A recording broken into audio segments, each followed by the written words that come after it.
Hello, everyone. You guys know me. I'm Nancy Ganzikoffer, business coach, body language trainer, and I am here with Teresa Schlup of Caffeine Creative, a website designer, and so much more. So tell us what you're working on these days, Teresa. So my whole obsession and focus lately has been portfolios.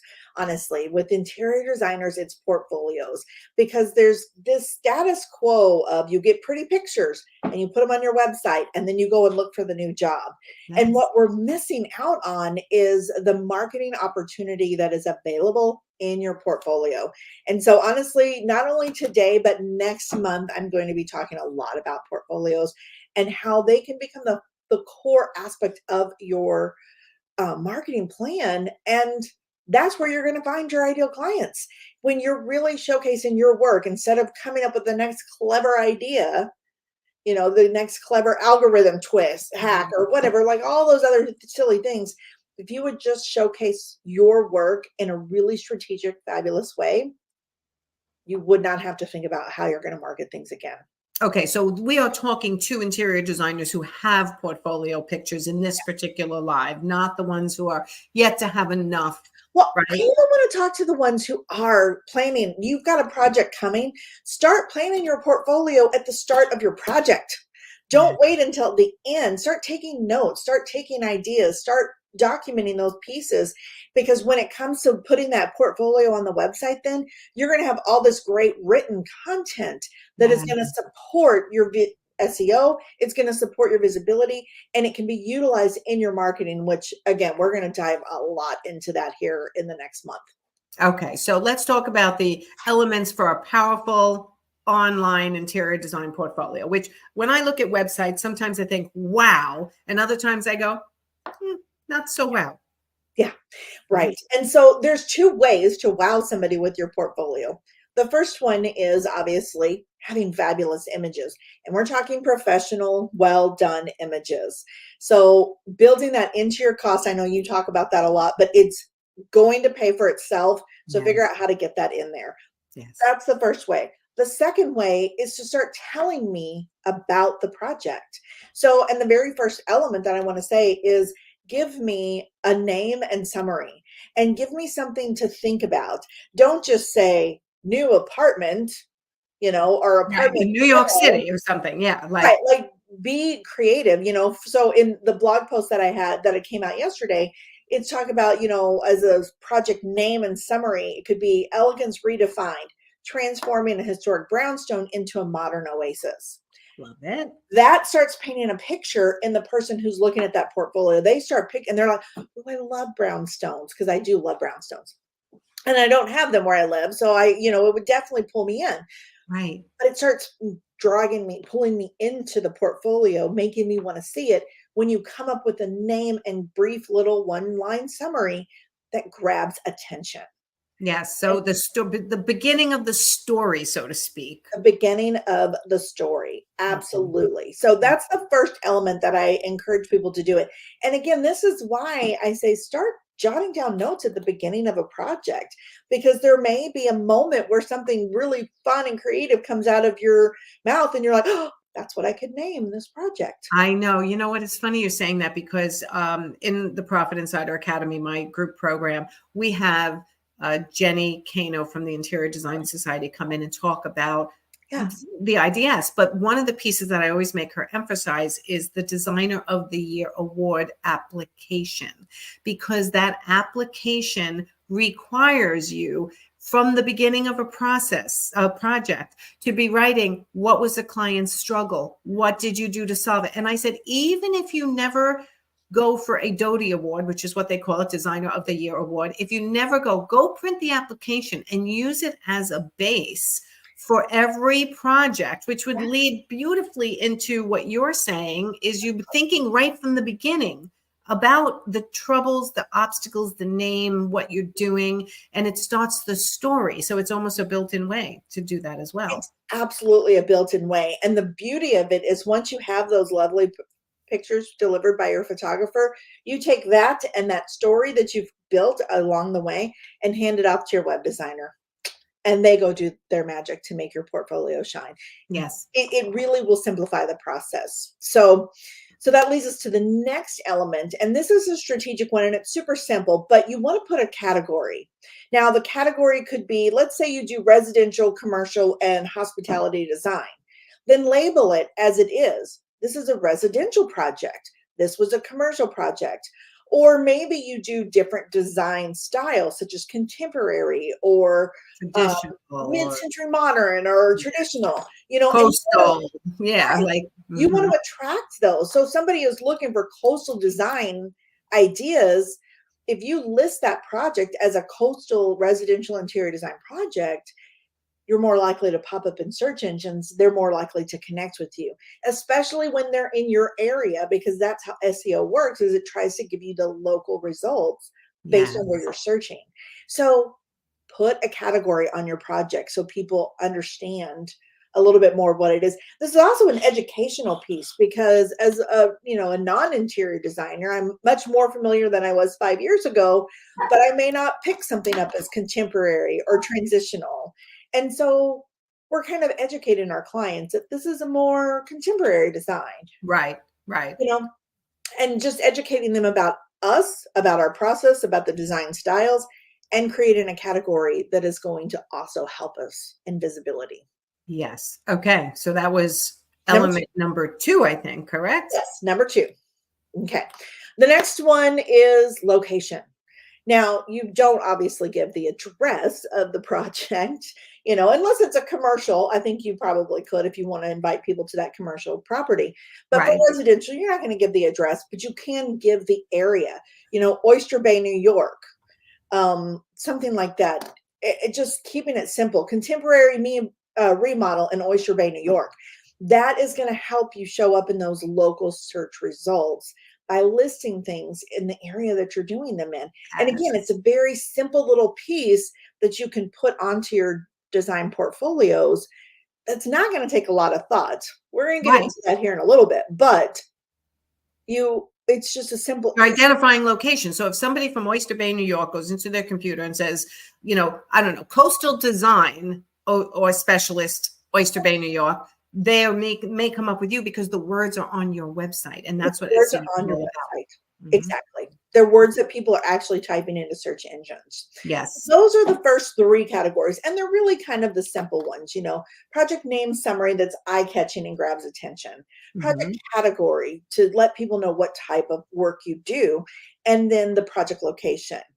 Now our notes are going to start paying off a little bit more because now I want to know about the client's vision.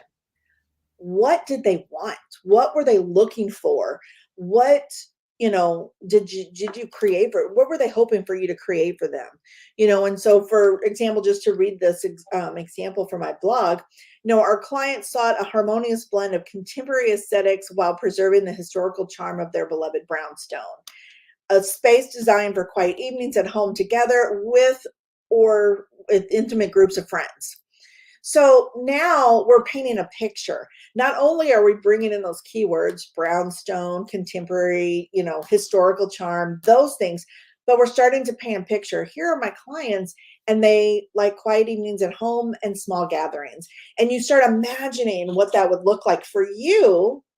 So as you're reading this project description and you're looking at these pictures, you start imagining yourself in that space. Yeah, if I was wanting that similar thing, I'm going to go, this is the perfect designer for me. They've already done it for somebody else. And you start, and here's the beauty, what we don't realize, as I start imagining myself in that space, and that's what I want, I am already more predisposed to say yes when I talk to you, because I've already been sold based on what you do.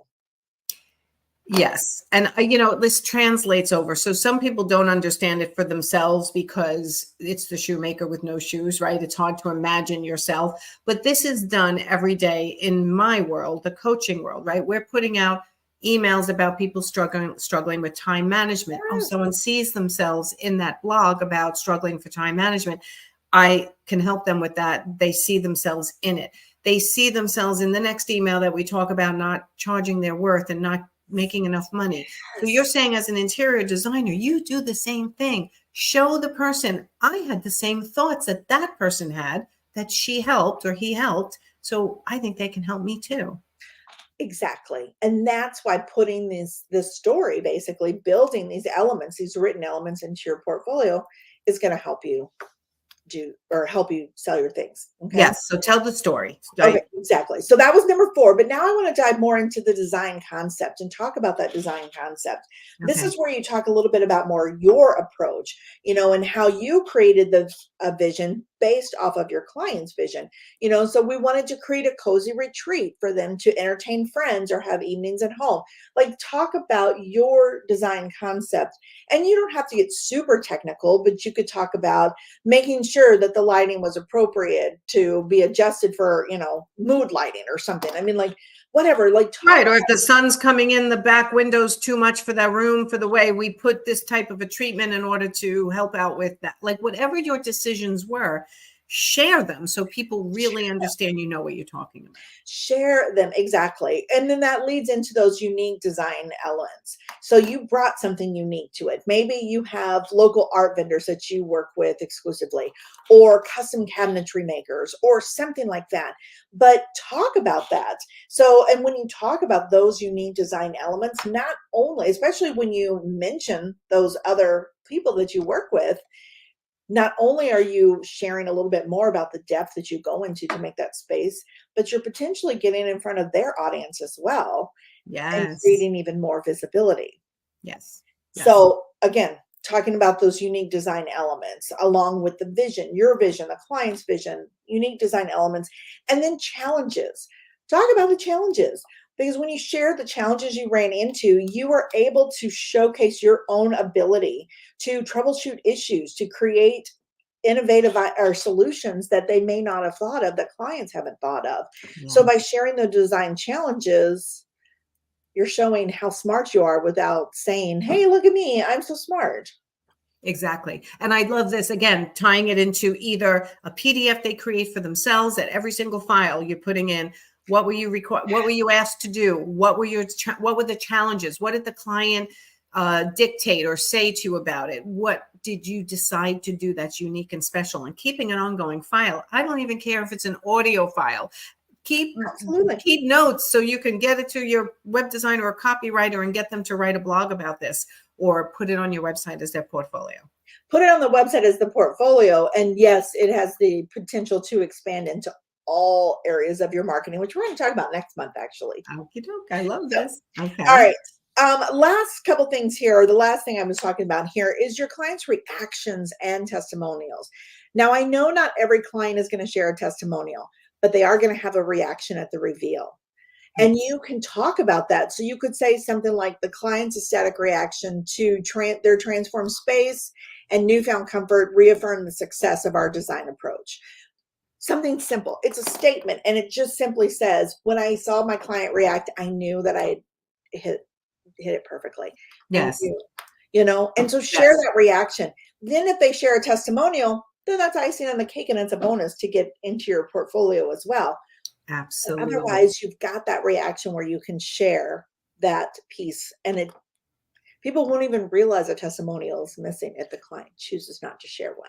Yeah, because you're saying the client's reaction was, or I was so pleased to see the client, blah, blah, blah. And the other thing I want to mention, which I mention all the time, but this is a good spot, your client is giving you testimonials all along the way. All You're along. just not noticing them, right? So the minute someone says to me, the key is help me get my highest design ever, I'm like, can I use that as a testimonial? And then, right, like we're all along the way, like, thank you for helping me close that job. Without your support on the walkie-talkie app, I wouldn't have been able to close it. Can I use that as a testimonial? Listen to your clients. I love that software. I can't believe how fabulous it looks beyond what I ever thought.